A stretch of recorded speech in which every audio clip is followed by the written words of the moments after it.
Okay, I wonder if you heard that. Okay, so we're now recording and the meeting has started, and I'd like to welcome everyone to the meeting, the members of the Townland steering group, members of the community, but also the CCG representatives who are here tonight to talk about palliative care. For those of you who don't know me, my name's Ian Reisman. I'm a town councillor and I've been chair of the Townland steering group for quite a long time now, and I'll introduce the meeting, but I'll be handing over shortly to the CCG to take the bulk of the meeting. So this meeting's arisen as a result of discussions over the last couple of years between the Townland steering group and the community, but also the clinical commissioning group, who are the organisation who commission palliative care in Oxfordshire. And oh, I've lost my wording there. Let me get back to it.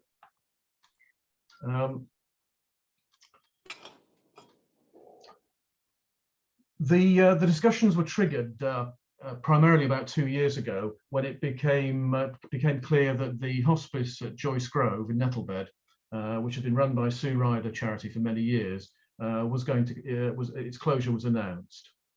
And the clinical commissioning group here tonight, the Oxfordshire Clinical Commissioning Group, would like to explain how the plans for palliative care in this part of Oxfordshire will work in future.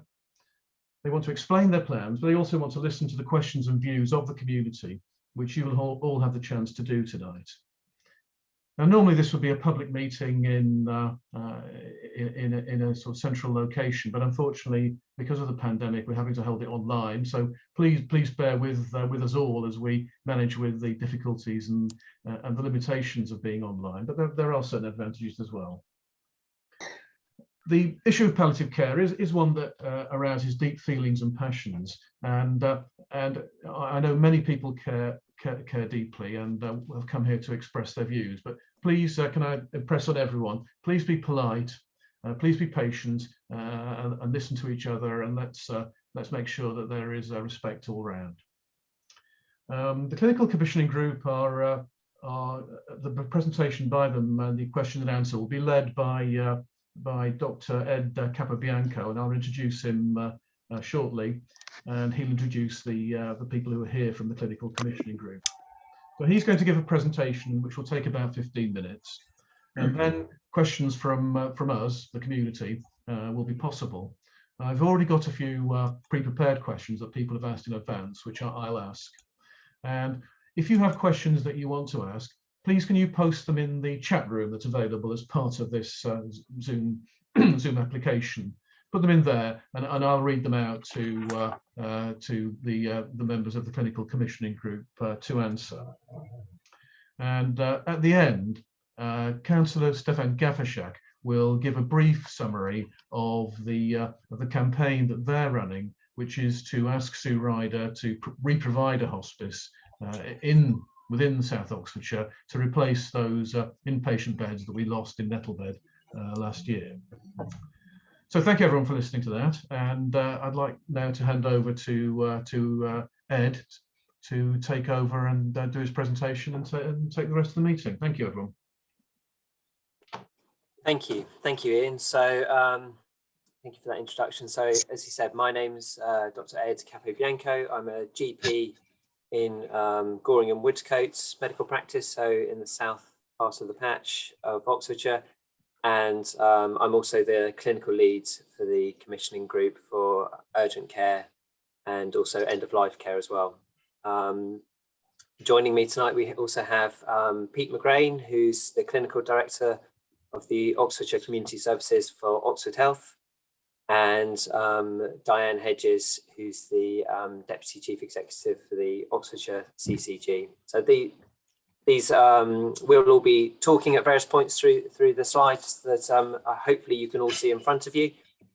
And then we also have some other members of the team as well who work in the end-of-life care work stream and the urgent care work stream. So Paul Swan, Anne Carlisle, and a couple of our communications team as well. So we have a few people on who will try best to answer any questions that come up from this. So I'm going to start and talk through a little bit about the Sue Ryder services and what's involved. We have no representatives from Sue Ryder at this meeting, so just to make that clear, but we will answer questions as best we can, but if there are particular comments for them, we might have to come back to you. Right.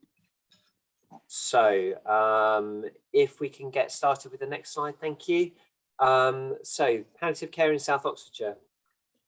Back in 2018, the Sue Ryder Hospice launched their community palliative care hub model, which includes the hospice at home. And there are a few different sort of elements to this, which I think are worthwhile people being aware of. There's a whole list of things on here, which I'm not going to read out to you, but it includes a sort of multidisciplinary team meeting, which will involve palliative care consultants, clinical nurse specialists, therapists and counsellors, all sort of working together. There is a sort of coordination and advice line to it, which is available to medical teams to contact, but also patients and their families and carers as well. And that operates 7 days a week, 12 hours a day. And their hospice at home is a sort of a responsive, proactive team who will, when patients are referred to them, will be then coordinating care. They will have specialist nurses who will see patients in their own home, look at their sort of symptoms and how best to manage their symptoms. And they operate 8 till 8, Monday to Thursday, and extended hours on the sort of weekend, Friday, Saturday, Sunday. Thank you. If we can go to the next slide, please. They also have various day services available, so people can be cared for at home, but we'll also have day therapy services which people might be aware of. So that would involve symptom review and assessments, medication reviews, and some emotional support as well. Also providing some breaks for carers as well during the day. And again, this is led by that MDT that I talked about before, so therapists and nurses and the consultants as well. They also have a very, robust bereavement support service and providing family and spiritual support and things. And that's Not available, available to, sorry, I can hear someone speaking. If you can turn your microphones off and put any questions in the chat, that'd be really helpful. And that's available to patients and families as and when they need it, really. And then there's also clearly this volunteer workforce as well. Thank you. If we can go on to the next slide, please. So I thought it'd be useful just to highlight which of the practices and the areas that this covers. So as you can see there, particularly those sort of top 7 practices in the southeast corner of Oxfordshire would refer or have this palliative care services provided by Sue Ryder. Berensfield sits a little bit in between, and some of their patients might go to Sobel House in Oxford, but equally some of their patients will also be cared for by Sue Ryder, just depending on how close they are. So those are the practices and patient populations that we're talking about. Thank you. If we can go to the next slide. This is quite an interesting slide. So this shows the various times of what's happened with the palliative care services supplied by Sue Ryder. So you can see that back in 2016-17, so the red line is the Sue Ryder occupied bed days. Sorry, I can hear some background noise. If everyone can just check their microphones are off, thank you. You can see the occupied bed days on the red line there for Sue Ryder, and also their admissions. You can see then in 2018 when they started this palliative care hub model, but prior to that, their occupied bed days were on a decreased trajectory. And you can see that actually by the time that the inpatient unit closed, where their numbers were at. So they had quite a significant reduction in their admissions and occupied bed days prior to that time. What we've also tried to show in this chart is that didn't have a knock-on impact with the Sobel House admissions as well. They stayed fairly static. This is for the population of South Oxfordshire who which typically, as I say, majority have their services from Sue Ryder, but some might have theirs provided by Sobel House. Graph on the right shows their sort of community contacts, if you like, the impact of their palliative care hub model and the care that they're providing to patients at home. And as you can see, that sort of increase then in their numbers of patients that they're caring for at home. Thank you. If we can go to the next slide, please. So they've kept fairly robust feedback data, which we've asked them for about, how their service is perceived and by the patients and families who use it. And during the whole of last year, so remember this is during the whole course of the pandemic, the first year of it, they received 47 compliments from families and relatives of patients and no formal complaints. Everyone is given a feedback card, but these are the numbers that chose to report back.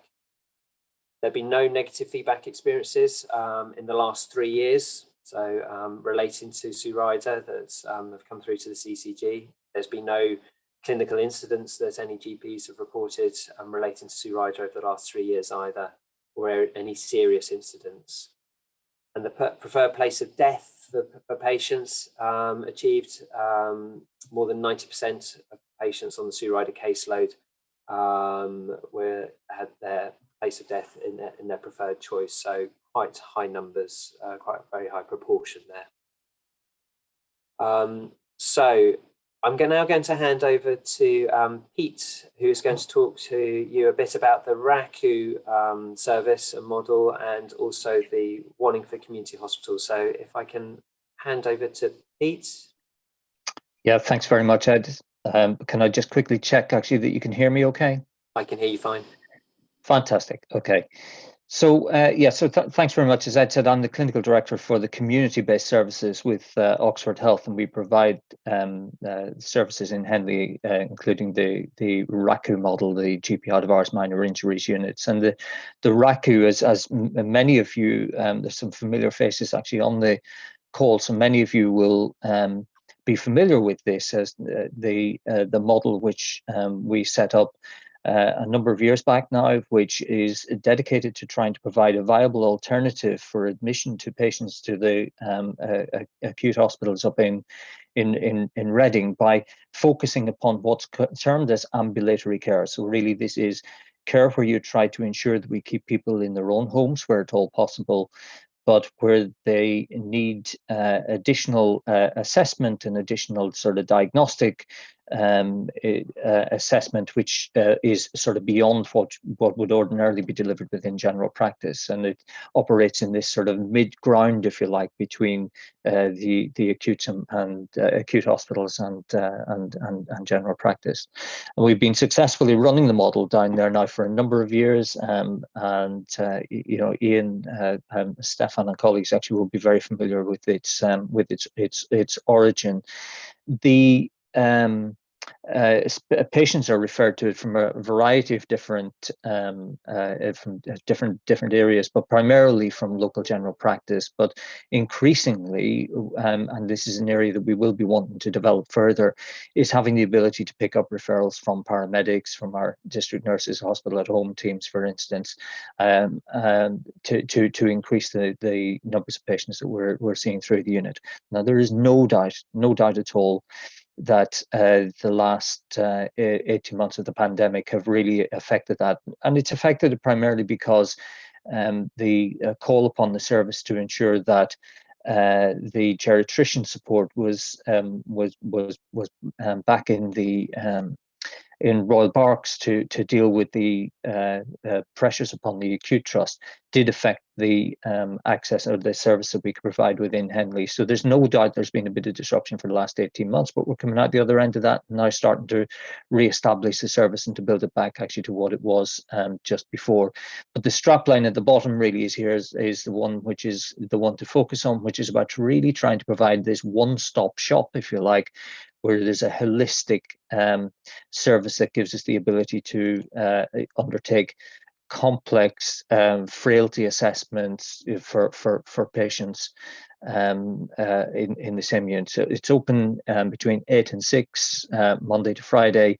The majority of patients are new patients that we would see, but we do have some follow-up patients. So if we put somebody onto a course of treatment and we want to see how they're progressing, over the next 3 to 4 days, then we may, bring them back to the unit on a more regular and a planned basis. And the most common sort of clinical things that we're dealing with would be infections or dehydration, or where the patient's medications need to be changed, actually where it's having an effect upon things like their kidney function and things. And about 85 to 90% of the patients who are seen within the unit will be treated at home, irrespective as to whether they're coming in or out, on a follow-up basis, but they'll be treated and retained in their own home. The small number of those patients will need to be escalated and do need, where it's the diagnostic that we undertake, blood tests or X-ray. They can't see me. I'm so sorry. If somebody, I can hear somebody speaking actually. So if they could turn their microphone off, that would be really appreciated. Sure.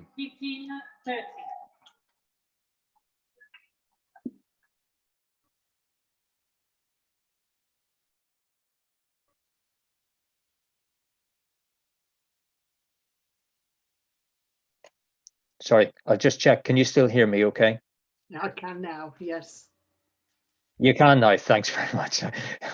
Okay, so yeah, as I said, the majority of patients are supported in their own homes, and the services led in a partnership between ourselves and the Royal Berks, and the consultants who work within the service are those employed within the Royal Berks, Royal Berkshire Hospital. So, Paul, if I could ask you to go to the next slide, please.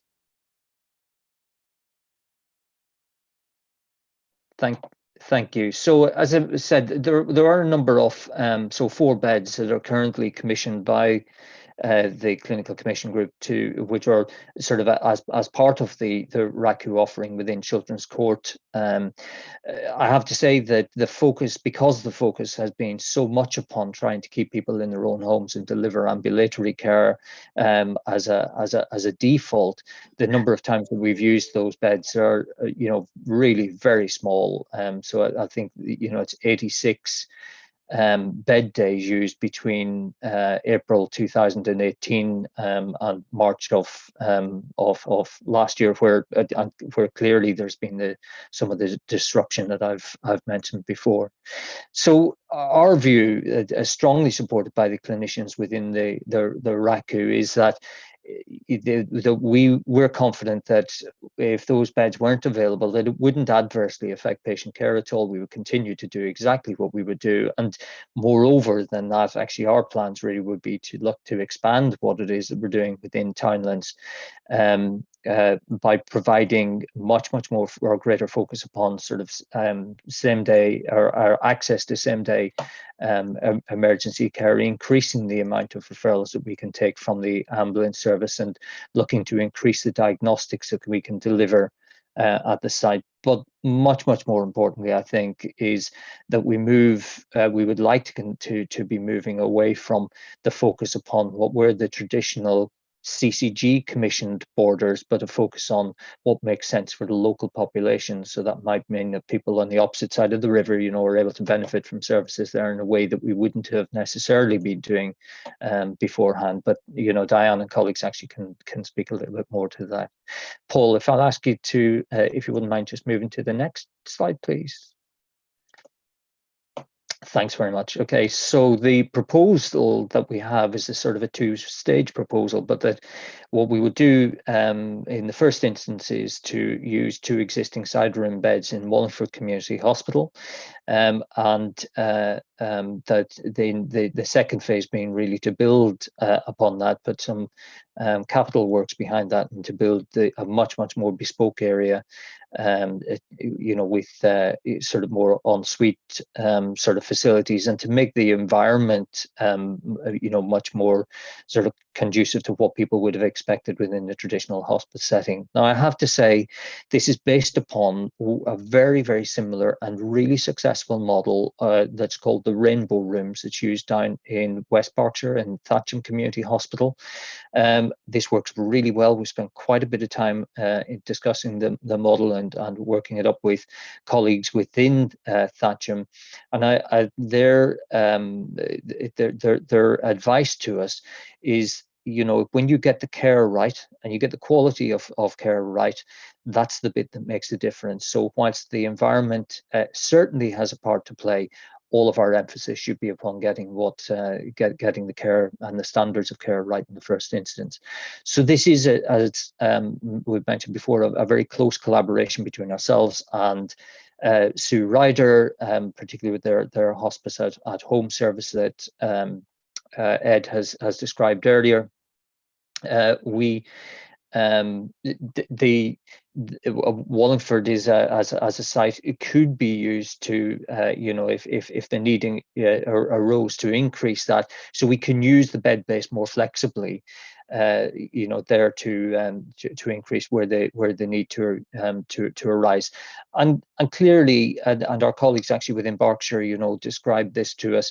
We would have the built into our model an ability to escalate, such that if the complexity of somebody's palliative care needs was really significant, and that it was something that we couldn't feel that we were able to deal with within Wallingford, we have the ability then to either escalate that to either Sobel House or to Duchess of Kent Hospice where it's necessary. But again, our colleagues within Berkshire, you know, would just describe this, that the requirements to do that are really quite rare, because overwhelmingly the needs can be well managed, you know, by that partnership working. And I'll talk a bit more about that in just a minute. So Ed, would you mind just popping along to the next slide, please? Thanks very much. So the first point really about the service model is that invariably these are patients who are under the care of the Sue Ryder team within the community. They're known to the Sue Ryder teams already, and it's when they determine that their needs really require the patient to be admitted and to be stepped up into inpatient care, then they come in contact with us, and we have that liaison. And so they'll identify when the inpatient bed is required, and they provide a clear management plan for each patient to be admitted, including medication prescribing, the medical management plan, and a nursing and therapy management plan for the patient as required. Built into our model is a clinical nurse specialist time and additional consultant time to come into the ward to coordinate the admissions, to come to assess the patients on the ward, and to offer advice and support to the inpatient teams as to how they might best manage those, and just to make sure that the patient's needs are being met. The ward staff would provide the care in the same ways we would do for other patients within the community hospitals, and there is the Wallingford medical practice are currently providing the medical cover to the ward, and would continue to do that. But clearly, the consultant level support that's being offered for these additional beds would augment that additional or augment that medical cover. Ed, Paul, can I get you just to go on to the next one? Thanks very much. So again, we anticipate the clinical nurse specialist will be visiting the patients admitted, offering them support, checking to make sure that their needs are met within the ward environment. And a critical part of this pathway is to make sure that we're upskilling our staff within the inpatient, the community hospital wards. Now, all of our community hospitals have had a role in the provision of end-of-life care, and we've been doing that, you know, for a long time. But there's no doubt that what we're describing here is a step beyond what we would have done. So there's a real focus upon education, upon supervision, upon the development of staff. Built into our model is some dedicated time the dedicated nursing time that we will have to lead the development of this within the ward. And I'd anticipate that this model will have an impact and an effect well beyond Wallingford and into the other community hospitals across Oxfordshire, where we would start to see that the skills that we're developing here, we will look to try to spread that learning across the rest of our community hospitals. So what we're learning from in Wallingford will enhance the care that we deliver to any patient in any of our community hospitals who is in receipt of end-of-life care. I described already the medical cover, and in the out of hours period, in the same way as currently happens, the GP out of hours service across the county actually will pick that the patient's needs up as required. A critical part of this, of course, will be upon making sure that there's good communication between the in-hours teams and the out of hours services, such that the needs are really clearly understood, and an out of hours GP responding has a clear management plan that they're tasked with following. I talked already, I think, about the palliative care support and the medical consultant support, and there's point 4 or 4 sessions of consultant time which are allocated to provide that oversight and to make sure that the pathway of care, both into the hospice and for those patients who may actually even into these 2 beds and who may actually be supported back into their own home, that pathway works really well. Okay, and of course, currently on the site, these the patients may benefit from occupational or physiotherapy, and the support that we would offer for through the existing Sue Ryder Hospice service would be extended to provide that family and spiritual and psychological support that would be required. Paul, I think, is that it now? I'll let you move to the next one. Yeah, so just some some photographs here really from the site, and clearly, as I said, when we look to develop this in the second phase, where we were looking to develop a more bespoke offering, then the site lends itself really well to that as well. Paul, if you can move again, if that's all right. Lovely. Okay, so I think I'm handing back over, I think, Ed, to you. Is it at this point? I think Diane is going to come in Diane, and do the Diane, summary. thank you. So, Diane. Thanks, Diane. Thanks, Pete. Hi there, can you hear me all right? Yeah. Great, brilliant. I'm Diane Hedges, I'm the Deputy Chief Exec at the CCG. You've just heard from the clinicians, you've heard from a local GP and our clinical director in the Oxford Health. My role in the clinical commissioning group is making sure that the money that we have, the resources that we have, are spent as well as they need to be to deliver, as it's called, a comprehensive health service. So we have to decide what we do with the resources we've got and where we place them. And what you've heard tonight is a suggestion that we would like to take forward, which is to provide palliative care beds in the local area, which is, as Ed and Pete have just told you, joining those up with our community hospital services we've already got. So trying to solve a problem that we all had where the Sue Ryder Hospice closed. So how do we provide some palliative care beds? Actually, in order for us to get that additional support and offer those palliative care beds, it's going to cost us a little bit more money. And so we've looked and identified that the beds that are sitting alongside the RACU aren't used, and we are spending an awful lot of money of those every single week. So you've got a proposal here around opening up some palliative care beds, closing the ones that aren't being used, aren't being admitted to, but are being paid for, to offer a better public use of public money and local resources. That will leave us some money over which, as you can imagine, there's always more than enough things that we need to spend on, and we've already got my Director of Finance talking to me about how I can produce saving plans elsewhere. So we can deliver what we think is needed to meet the need, make some money, make the money be better used. Some people may be aware that we've been at the Health and Wellbeing Board and the Scrutiny Committee recently talking about a community services strategy for the county. That's looking at how we maximise independence right across the country, how we support people to enjoy their best lives, but also what we need to do around bed bases. So in terms of the whole community services side of things, we're looking at that as a county.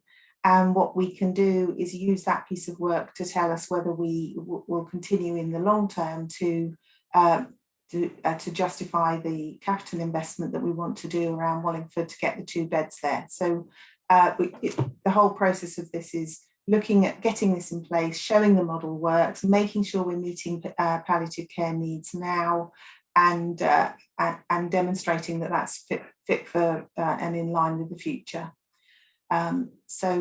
And what we would do if people are, obviously we're really happy and keen to hear what you think about this and take your views away. If people broadly support that this is the right way for us to get you some local palliative care inpatients, then I would be informing the scrutiny committee that we have undertaken some local engagement and we've provided information and we'd like to move forward so that we aren't continuing to not use money wisely locally, and we also meet some need. So that's it, I think, from us, and really keen through Ian's chairing to answer any questions that people have. Right, thank you, Diane, Ed, and Pete for that. I'm going to remove the presentation now, so that yes, so we can see people more clearly now. As I said, there were some questions that were sent in advance as were publicised, and the first ones to arrive. I'm going to take them in order that they arrived in my inbox over the last week or so. So, firstly, from Councillor Stefan Gavishak, I've posted these in the chat room. Can everyone see that? See what the questions that I've posted in the chat room? In particular, can CCG people see those 4 questions from Stefan? So you need to decide between you who to answer, and I'll post the questions as we go along. Can all the members of the public see them? If you can't see them, can you? Yeah, there are nods going around. Okay, good. And if you have further questions that you have, you can please feel free to post them in the chat yourself, and we'll ask the CCG to answer those. Okay, so if the CCG would like to start off by answering these questions. Shall I can start with the first one, which is the proposal of the 2 residential palliative care beds for a population of 140,000. Ed, in his presentation, showed you a graph that showed the numbers of beds that we were utilising, and the 2 beds that we've got equate to the use of the hospice that we were making after, and I think that the explanation for that is clearly when you looked on the right hand side of the graphs that Ed was presenting, the increase in the numbers of patients that were being supported at home. So we've been doing the right thing, supporting people at home, but still needed a small number of beds. We think what was being proposed will meet need, but I think you also will have heard when Pete was speaking that actually this model that we're proposing does give us a flexibility. Now I think we're committing to 2 beds, and so it's not a long-term commitment to lots of new beds, but let's see how the model works, and little bits of flex will, I'm sure, be accommodated. But I think Pete could probably respond more on that in terms of the degree of flexibility that we could make available. Jan, do you want me to come back? So if I'll come back on that point, and then I'll pick up as well. There's a third, question number 3 there is explaining the level of medical support available to proposed 2 beds. So if I can pick up both of those points, I think. So yeah, you're absolutely right. I think there's a number of things which have happened.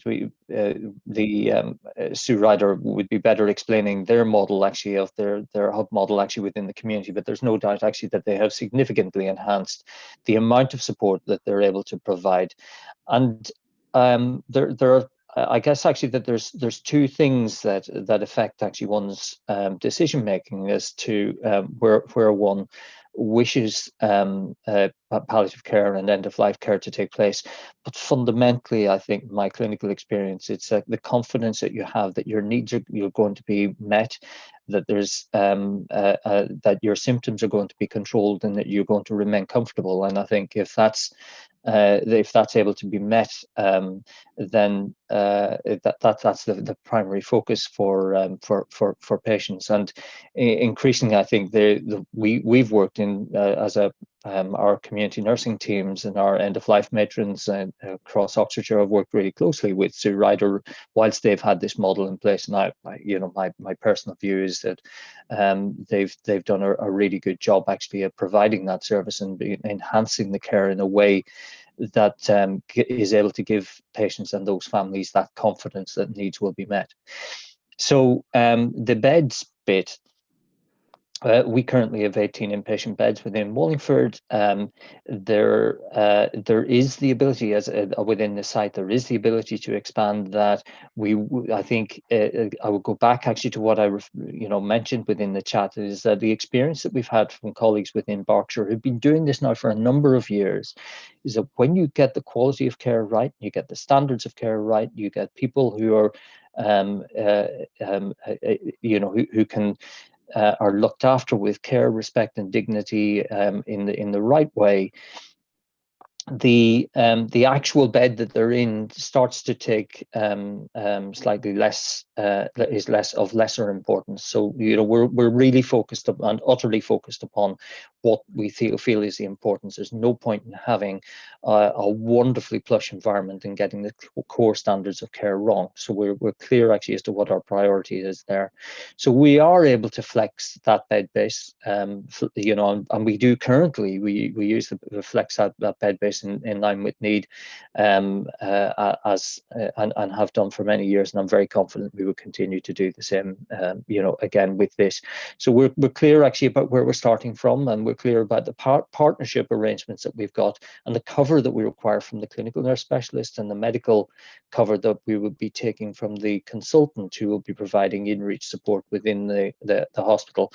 And clearly, if we were in a position where we were having to really escalate that bed base on a more regular or long-term basis, then we would have to go back and to have further conversations with Sue Ryder about the nature of the support that they were offering.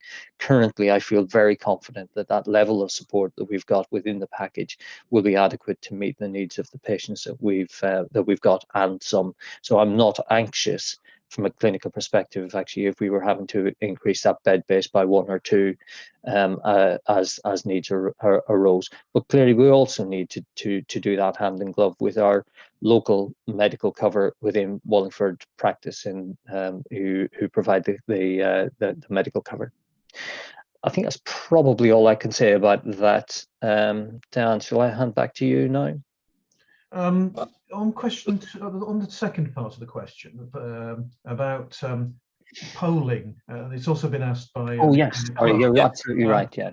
Is there some way in which you can test your assertion that need is being met by questioning those who've accessed the palliative care service, and at the end of that use of their service, can they be polled on whether or not they did get a bed, and would they have wanted one if one had been available? So in other words, can we test? Yeah, no, it's a really good question. Yeah. You believe 2 is the limit, and against the suspicion that many people think, which is that the 2-bed limit was caused by not by absence of need, but by absence of the provision, by reducing it to 2 beds in the period leading up to the closure. Can you answer both those points? One of you, I don't mind who. Well, part of that came. Shall I start? Do you want to start, Peter? I'll come back. Well, all I was going to say is that I think you touch upon a really important point here, and that's that historically, I think when we've started to solicit the views of patients about care that they've received in any of our community services, that we've always approached end-of-life care with a degree of sensitivity that meant that frequently we didn't ask patients about their experience, or families about their experience, which I think was really remiss of us. But what we do know, and again, perhaps Ed may well be better placed actually to answer this in its entirety. But what we do know is that colleagues within the hospice services, Sue Ryder, Sobel, do exactly the same thing. The part and parcel of the care that they deliver is to go back after the patient has died and to speak with families and to speak with carers and to solicit what their views were. And amongst that would be, you know, whether they felt that they were adequately supported within the home environment. And Ed, I think Sue Ryder have provided some information, I think, that you alluded to within your some of the slides actually about the positivity with which patients have reported that. Is that right? Yes, yeah, one of the slides certainly covered that, and you know, they had 47 pieces of feedback just in the last year, and it's, as you say, Pete, it's a sensitivity around, you know, when's the right time to you know, reach out to the families and things following a recent bereavement and stuff, and feedback cards are left. There's a bereavement support service and things like that. You know, there has been no negative feedback that's been received either directly to Sue Ryder that they've reported, or that has come through to the CCG through other sources, through, you know, GPs and things like that. So I think we have, you know, the service has sought that feedback proactively. And at the moment, there's no evidence of any concerns being raised. So, can you specifically ask, or can we ask that you specifically ask whether, particularly given the change in the service over the last 2 years, can you specifically ask whether or not people would have preferred a bed when they did use the hospice at home service at the final stages of their life, well, their family member's life, that is? Is that something that you can do? And can you agree to provide us with that feedback in order to reassure people that there isn't unmet need which is being hidden because of the sensitivity that you talk about in terms of talking to patients and families? It's a very difficult time. So we can ask Sue Ryder if they can include that as you know, part of their feedback. But, you know, as I also said, over 90% of patients were cared for in their preferred place of death at the end. So, you know, things can change quite rapidly in people's final days and hours and things like that. Symptoms change, you know, carers, you know, carer exhaustion and things like that can come into play and things like that. So, you know, over 90% in their preferred place of death, I think is a fairly good achievement. But we can ask Sue Ryder certainly if they can look to include that in their questions to relatives and families. I think it is a difficulty that you have, which is to persuade the community that there really isn't that unmet need, that your suspicions and your feelings that need is being met with the 2 beds. I think the community need a bit of convincing, and Lisa Silver, who's a GP in Nettlebed, has posted something in that vein, which is that the apparent reduction in take up of beds that you presented isn't actually a reduction in need, it's a reduction in availability. And that while that may or may not be true, it would be helpful if you could provide more robust evidence of the way you've measured that need. Can we move on to now? I'd like to post another set of questions that were asked by Barbara Lewis. I've just posted at the bottom of the chat room. I'll come on to the others, but these were sent in advance. So Barbara Lewis has asked about the planning approval, which I guess will matter for Sue Ryder, and the need for inpatient hospice. Is there an answer there that you haven't already provided?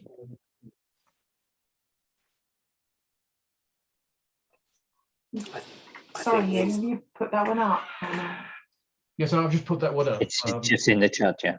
In the chat. I think this is more a question for Sue Ryder specifically. I think it is, really, yes. isn't it? Yes. Okay, I've got a question from a clinician as well, who this is the last of the ones that were submitted in advance. I'll just post that in the chat room, and then we'll come on to the ones that have been posted in the course of the meeting. So Anne Sanders, who's who worked at the hospice, asks these questions about, and I think you've covered the top floor of Townland, but also issues about the Duchess of Kent hospice.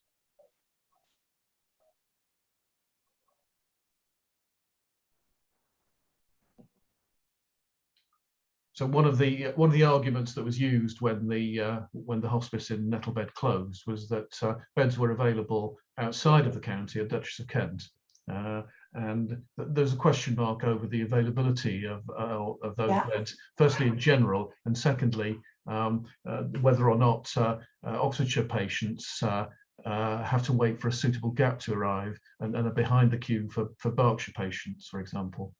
Yeah, I think that we have had some discussions with Berkshire West, and they have needed to prioritise in the Berkshire West side of things in terms of the numbers of patients. But I know that actually at the end of the day, this is clinicians that are making decisions, and they'll be making the right decisions. Whether we'll have sufficient capacity with Duchess of Kent, because at the moment we know they're under considerable pressure.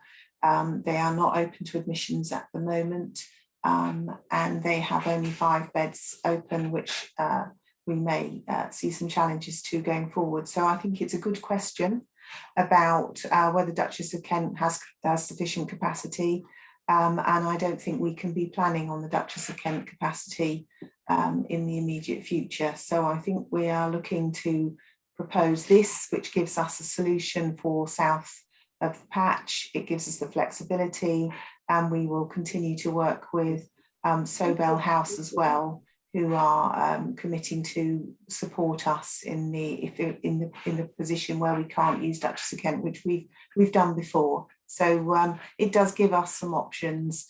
They're more Sobel House direction than they are Duchess of Kent. But clinicians and Ed and Pete will absolutely tell you this. Those decisions are made on clinical care, and I think what we've got is that at the moment we've got a pure lack of capacity for Duchess of Kent inpatient beds, and this offers us a good solution, I think.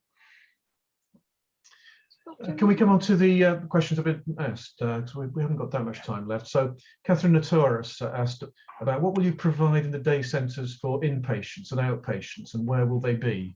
These questions I'm going back at the top of the chat now.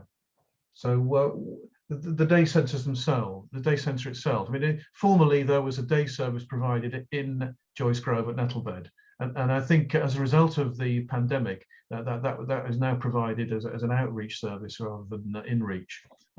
When the pandemic is over, which of course we all hope it will be soon, will that return to be an in-reach service, and what will be available on that site? These are. Can you give an indication of that?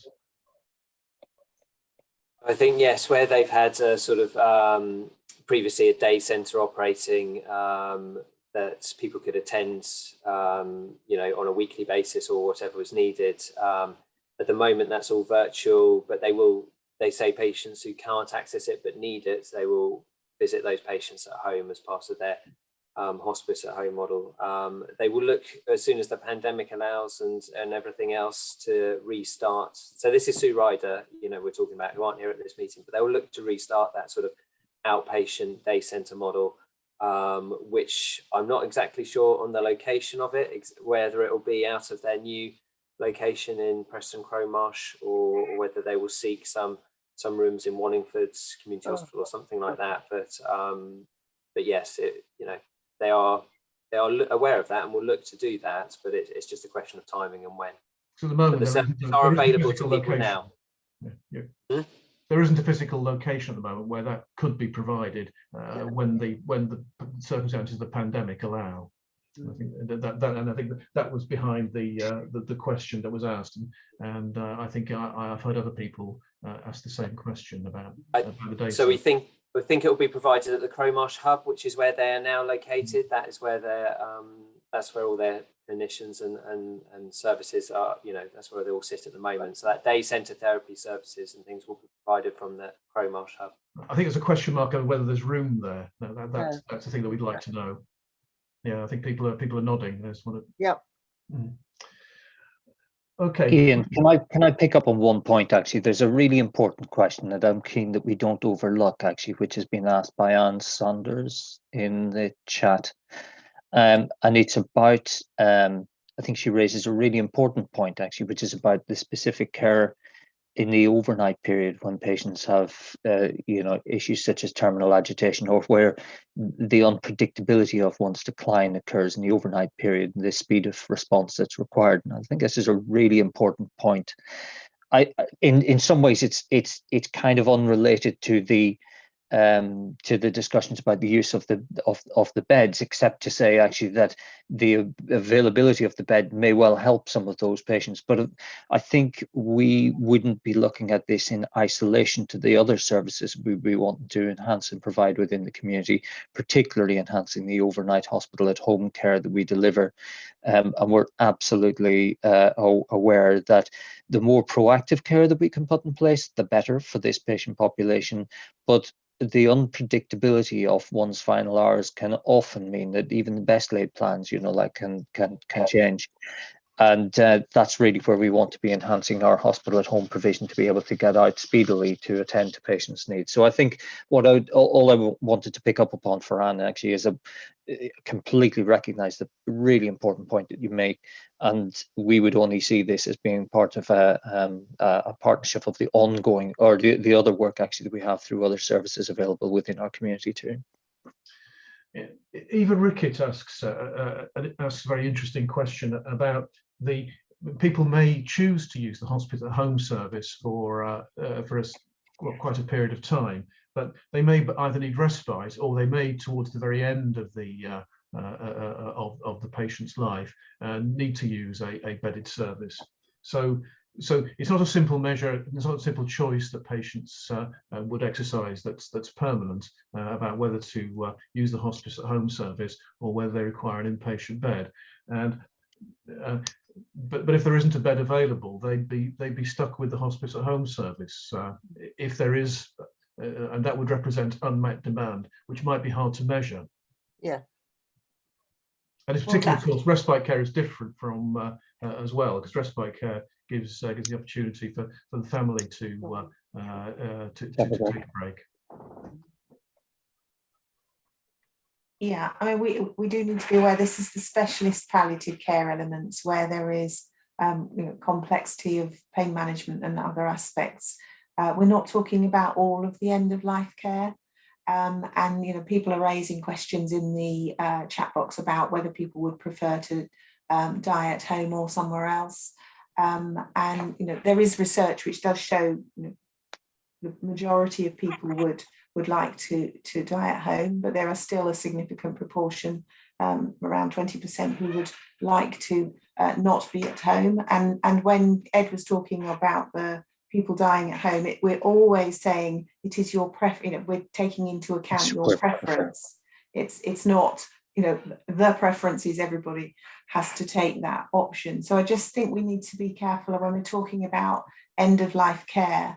There is end of life care which won't be the inpatient specialist. So there's a range of options that the NHS and social care and others will be working together with people on around other options for when people know they're on an end of life pathway, but it might not need the specific level of specialist inpatient support that we're talking about today. So there's a very sort of narrow band that we're talking about, and maybe some of the experiences people have been trying to get end of life support, but maybe not suitable for a specialist inpatient unit.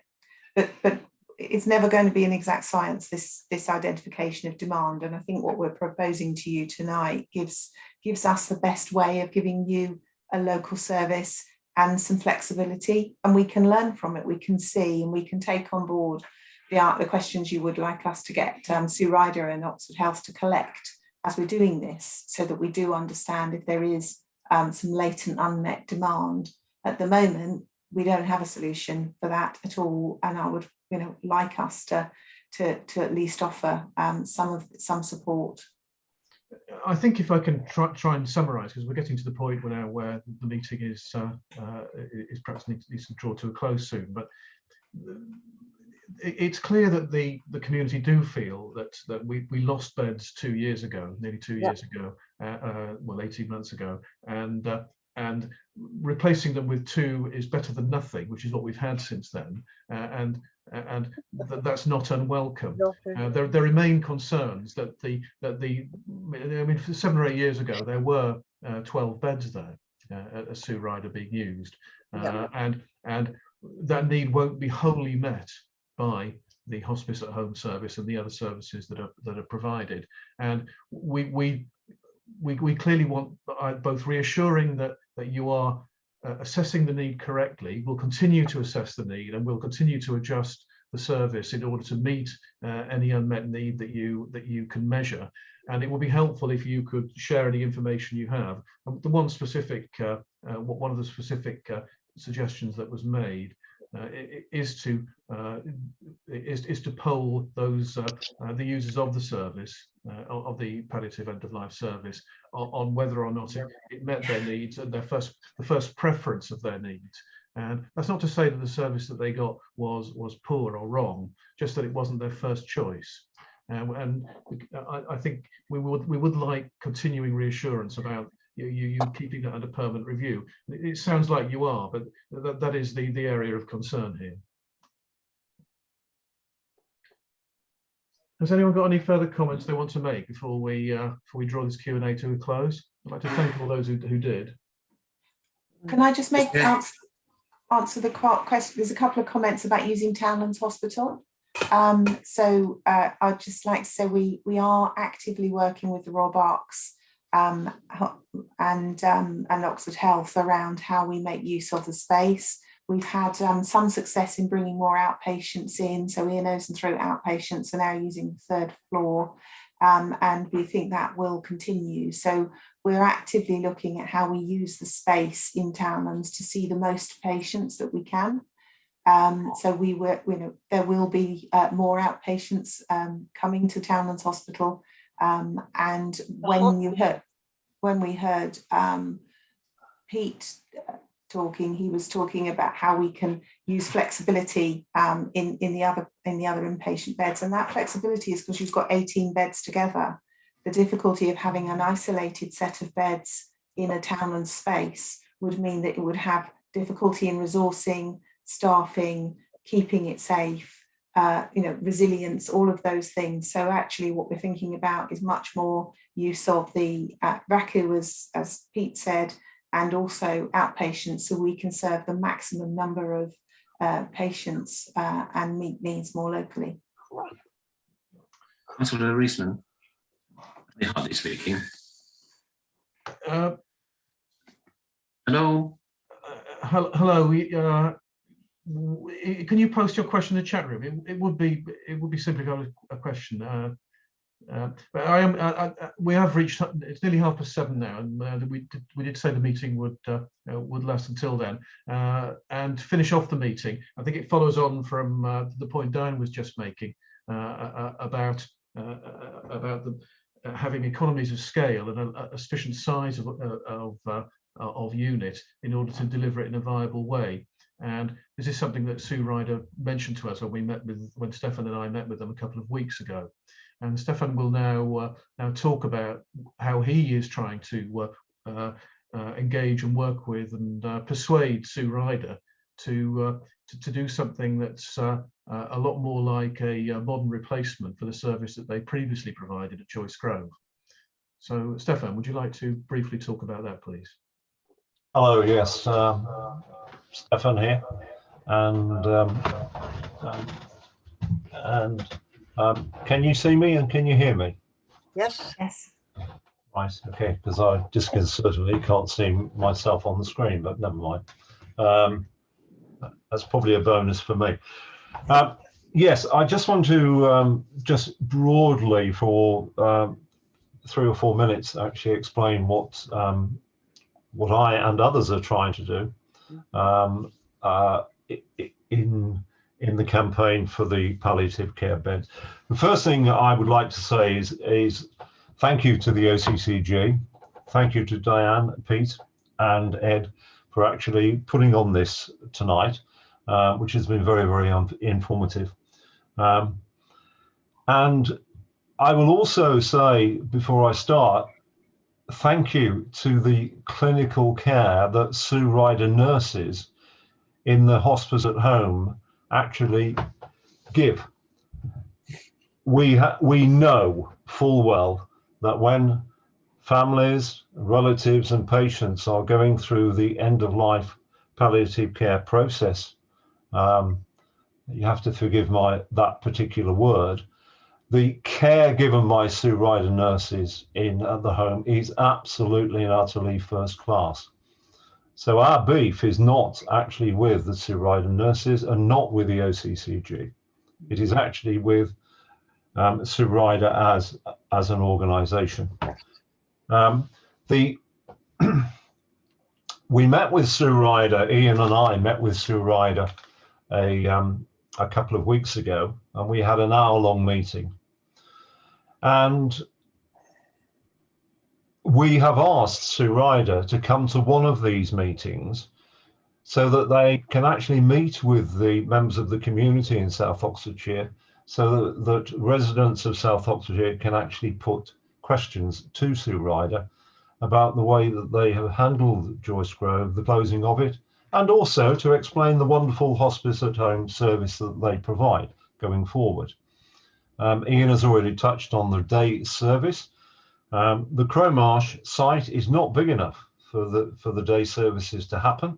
So even when COVID lifts, they will still have to find another service of that. Right. My real question is this: it's based upon need. And in fact, one of the questions in the chat room from GP Lisa Silver and Nettlebed was to emphasize that in fact Sue Ryder had 24 beds, then it went to 12, and then it dwindled to 2. Yeah. I firmly believe that the need in South Oxfordshire, this is a population of 140,000. Diane, you actually said 20% of the population do not want to die at home. Yeah. That's a considerable number of people. Sue Ryder are the biggest hospice provider in the country, in the UK. They have 11 hospices. They have them in Gloucestershire, they have them in Berkshire, they have them in Oxford, and they have them in Liverpool.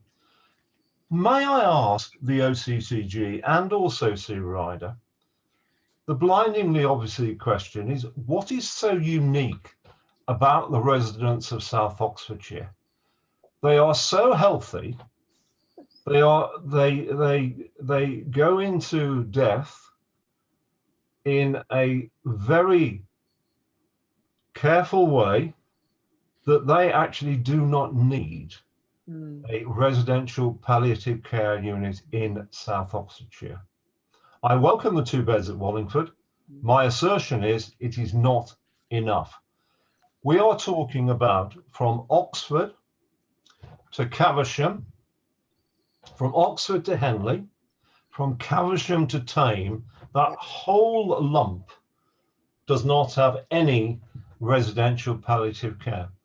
If you go and speak to nurses and the administrators of the Thames Hospice at Maidenhead, they are absolutely full. They're overfull in their use.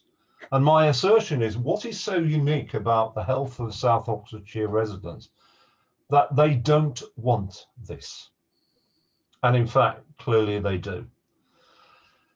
One of the things I would urge the OCCG to do is to definitely get a grip on the poll of relatives and also patients. I know at the end of life, it's a very, very, very sensitive time. It hurts, and it's got to be done with compassion. But the question must be asked, if you were offered palliative care, residential palliative care in your last days, were you offered it, and would you have taken it? And that question really needs to be asked. It is absolutely clear to me from anecdotal evidence and also what has been posted in the chat room from GPs and also from residents of South Oxfordshire that we are underreporting the need and we are unmeeting the need as well. One of the things we have said to Sue Ryder is Joyce Grove was given to Sue Ryder. It is being sold for reportedly £20 million. Yep. In our meeting with Ian Reisman, in our meeting with Heidi Travis, they said they did not need the money. It wasn't being sold for the money.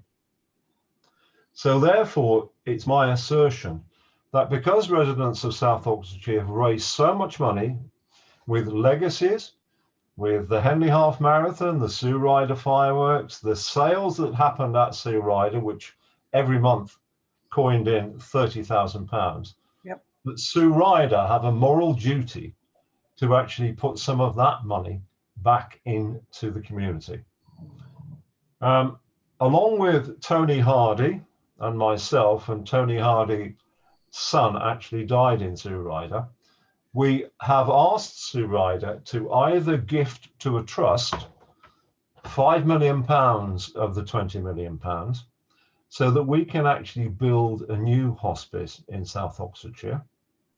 We would prefer it to be in the grounds of Joyce Grove. Behind the mansion house, there is an orchard, and it would be an absolutely perfect place for a 6 to 10 bedded residential palliative care unit. So we would either like Sue Ryder to gift us that portion of the land, because so many people, so many residents of South Oxfordshire have actually contributed to the Sue Ryder organisation. Then we can either ask them to actually gift the land or to give £5 million to set up a trust so that we can actually take it forward. I am absolutely certain that if we did that, then a 6 to 10 residential palliative care unit would be built for the benefit of South Oxfordshire residents. Bearing in mind that in Maidenhead, they have one, at the Duchess of Kent, in Reading, which quite rightly, people said that only 5 of the 16 beds are open at the moment because they can't get the staffing. We have got the Sobel house in Oxford. This is an absolute golden opportunity to supply what I absolutely believe is unmet need in South Oxfordshire. So in conclusion, I would like to thank the OCTG for putting on this meeting. I absolutely say again, the care given by Sue Ryder nurses is second to none, absolutely first class. But my slight beef is with the Sue Ryder organisation, that they should reinvest some of the money from Joyce Grove back into the community. Thank you, Ian. I'll hand back to you. Right, thank you, Stefan. That was a useful explanation of what's a slightly separate thread from this meeting, but obviously closely related, because that's down to Sue Ryder.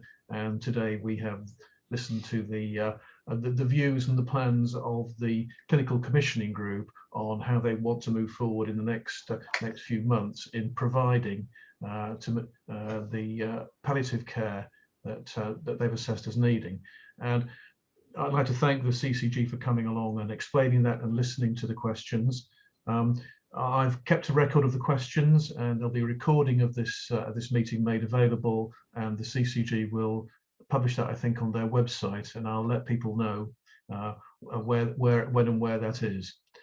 So thank you again to the members of the community. Thank you to the members of the Townland steering group for for attending, and then we will hold a meeting of the Townland Steering Group in the next week or two, just to review the things that have been said at the meeting, and our view on the proposals, and our feedback to any further feedback to the clinical commissioning group on areas around the provision of palliative care in South Oxfordshire. So thank you to Diane Hedges, thank you Pete McGrain, thank you Ed Capobianco for attending and giving your presentation and answers, and that's the end of the meeting. Thank you everyone. Thank you. Thanks very much for inviting us. Thank you. Thank you. Thank you, Ian, for chairing. Thank you very much. It's okay. Thank you. Thank you. Thank you.